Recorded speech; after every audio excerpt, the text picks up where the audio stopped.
Hello and welcome to Byju's IAS. Let's get started and look into our daily quiz. Let's look into the first question.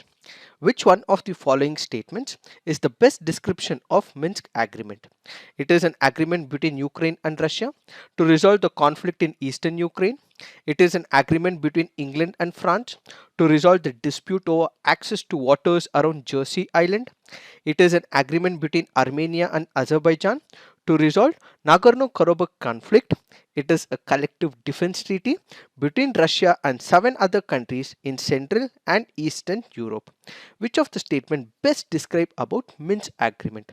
The answer to this is it is an agreement between Ukraine and Russia to resolve the conflict in the Eastern Ukraine. Why have we taken this practice question? Because of the reference given in this article. What is this Minsk agreement? Let's go back to the year 2014. In the year 2014, what we saw was Russia annexing Crimea from Ukraine. Until 2014, there was dispute between Russia and Ukraine, and in the year 2014, what we had was the annexation of a certain part of Ukraine called as Crimea. This was taken by Russia. As a result, there was growing disputes between Russia and Ukraine, and you also had disputes when it comes to the sea waters as well, and that is in reference to Kerch Strait. So what we have is couple of disputes between Russia as well as Ukraine. In order to solve all these disputes that was surfacing in and around Crimea in the eastern part of Ukraine and also in reference to sea access, which is why they entered into an agreement called as the Minsk agreement. Previously as well, they had entered into number of agreements. To put it all, the Minsk agreement is a consolidation of all the disputes that they wanted to settle between as well as Russia. Now if you go back to the question, there is another option which deals with the Jersey Island dispute. This is a dispute between United Kingdom and France. What is it about? It is about fishing rights in and around the Jersey Island. So this might also be a probable question. So kindly remember, the Jersey Island dispute is a dispute between United Kingdom and France, which is about fishing rights. Now let's look into the next practice question. Which of the following are correctly matched? We have the strait on one side and the seas that it connects. Kerch Strait connects Black Sea with the Sea of Azov, Strait of Messina with Tyrrhenian Sea with the Ionian Sea, Strait of Dover, North Sea with English Channel. Which of them are correctly matched? The answer to this is 1, 2 and 3. Why have we taken this practice question? Again, because of the issues between Russia as well as Ukraine. One of the issues between these two countries was in accessing the Kerch Strait as well. Where is this Kerch Strait? It is here. So the Kerch Strait is one of the water areas which connects the Sea of Azov with that of Black Sea. When you go back to the dispute happens to be in accessing this Kerch Strait. This happens to be a gateway into the Sea of Azov which borders both Russia as well as Crimea, which was then part of Ukraine. So Russian Navy, it is said, had stopped the Ukrainian military vessels from passing into the Sea of Azov back when there was dispute between both these countries. So the Kerch Strait is the only connection between the Black Sea and the Sea of Azov, and this was the only way where the Ukraine vessels could have reached some of the ports of Ukraine, which is why there is dispute between Russia as well as Ukraine when it comes to accessing the Sea of Azov. Then we have the Strait of Dover as well. It connects North Sea with the English Channel. Then we have the Strait of Messina, which connects the Tyrrhenian Sea with that of the Ionian Sea. Kindly remember, this can be important from your preliminary examination point of view. Now let's look into the next practice question. Consider the following statements about Competition Commission of India. Commission has suo motu power to inquire whether an anti-competitive agreement or abuse of dominant position causes or is likely to cause an appreciable adverse effect on competition. It is a quasi-judicial body. Which of the above statements is or correct? The answer to this is both.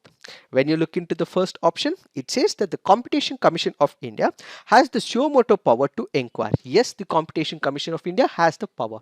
It need not have to wait for another company to see if there is any discrepancy in the market with respect to the competition, which will have an adverse impact on some other company. Instead, if it senses that a company is violating the norms of the Competition Act, in such a scenario, the Competition Commission of India would be able to take that case on its own without any complaint made by the market forces. So the first option is right.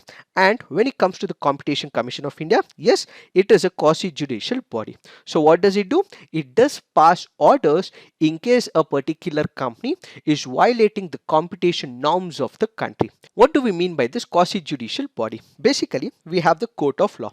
What does the court of law do?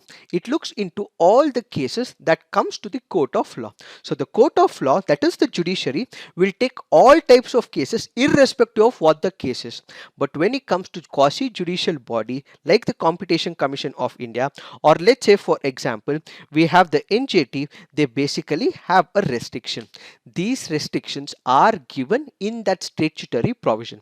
For example, when you speak about the National Green Tribunal, it delivers judgments only in reference to the environment. So it has its expertise. This expertise can be made use of by that particular body, and ultimately it has certain powers where it resembles that of the court of law. It follows certain procedures and protocols, and ultimately extracts information from it, determines the facts, draws conclusion, and ultimately comes up with an interpretation, and ultimately goes ahead with the judgment in reference to that case. So basically, the powers when it comes to the quasi judicial body will be limited in nature, and it is not having an expanded expansion like that of the judiciary. So what are some of the differences between the statutory bodies and the quasi judicial bodies? A quasi judicial body can be an individual or a body with powers resembling that of the court of law. Some of the important quasi judicial bodies include CAG, National Consumer Disputes Redressal Commission, National Green Tribunal, Banking Ombudsman, so on and so forth. Quasi judicial activity is restricted to the issues that concern the particular administrative agencies. These bodies are established to reduce the burden of the courts. Quasi judicial bodies can adjudicate and decide penalties on the guilty. Quasi judicial bodies are restricted to specific domain. Yes, we did discuss about it. Quasi judicial bodies have to give decisions to disputes under the ambit of the existing law. They cannot move beyond it. Is what is this quasi judicial body? Why have we taken this practice question? Because of the reference in the PIB article. Now let's look into the next practice question. With reference to Right to Information Act, which of the following statements is or incorrect? An applicant making request for information shall not be required to give any reason for requesting the information or any other personal details. Intelligence and security organizations specified in the second schedule of the Act are exempted from providing information in all the cases. Which of the statements are incorrect? Since it is asking for the incorrect statement, the answer to this is 2 only. Why? When you look into the first statement, yes, it is right. Let's say if I am a person who wants to find out some of the information from a public authority or from one of the offices which is with respect to the government, so I need not have to give any information as to why I am seeking this information. So this is the responsibility of the government to give the information, but only thing that I have to give is the contact details. How is that they can approach me? That is all I have to give, and I don't have to reveal any information whatsoever like the personal details. Now when you look into the second statement, yes, we do have that intelligence and security organizations need not have to reveal the information, but this is not in all the cases. There are some exemptions as well. What are these exemptions? Let's say for example, there is an issue in that particular organization with respect to corruption. In such a scenario, they have to reveal the information. So they're not exempted in all the cases, but in case of corruption issues, or let's say there are human rights issues, in all these cases, these organizations will have to reveal the information. It can be the intelligence bureau or the research and analysis wing. They generally need not have to give information with respect to intelligence and security, but if it is with corruption or with respect to human rights, they have to reveal the information. Why have we taken this practice question? Because of the reference given in this article. Now let's look into the previous year question. A rapid increase in the rate of inflation is sometimes attributed to the base effect. What is this base effect? It is the impact of drastic deficiency in supply due to failure of crops. It is impact of the surge in demand due to rapid economic growth. It is the impact of price levels of previous year on the calculation of inflation rate. None of the statements A, B and C given above is correct in this context. Which of the statements correctly depicts about the base effect? The answer to this is C. It is the impact of the price levels of previous year on the calculation of inflation rate. This happens to be a previous year question from the year 2011. Now let's look into the fact of the day. The fact of the day for today's discussion happens to be compulsory retirement. What is this compulsory retirement? Let's say there is one of the civil servant. It can be a group A officer, it can be a group B officer, or it can be a group C officer. Let's say he's completed about 50 years when he is there in the service, 50 years of his age, or he's attained an age of 55 years. So it can be 50 years or it can be 55 years. Or this person serving in the government of India has finished about 30 years of service. Whichever is earlier, that would be considered for the compulsory retirement. So what is this compulsory retirement? Let's say there is a civil servant working for the government of India, the central government. What happens? This person has proved to be inefficient in the past couple of years, or he's involved himself in some corruption scandals, or he is incompetent in nature to carry out the activities. So in the public interest, what will the government do? The government, under the fundamental rule of 56J and 56I, has the provision to compulsorily retire this particular person in the interest of the public, because that person has fulfilled this criteria.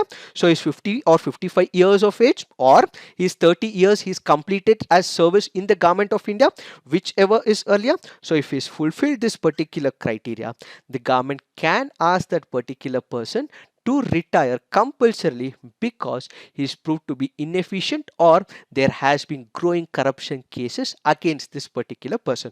So the government can take up this particular route under fundamental rule as well as central civil service pension rules of 1972. This is what is compulsory retirement. So the central government will usually ask all the ministries and the departments to have a vigilant eyes on the people.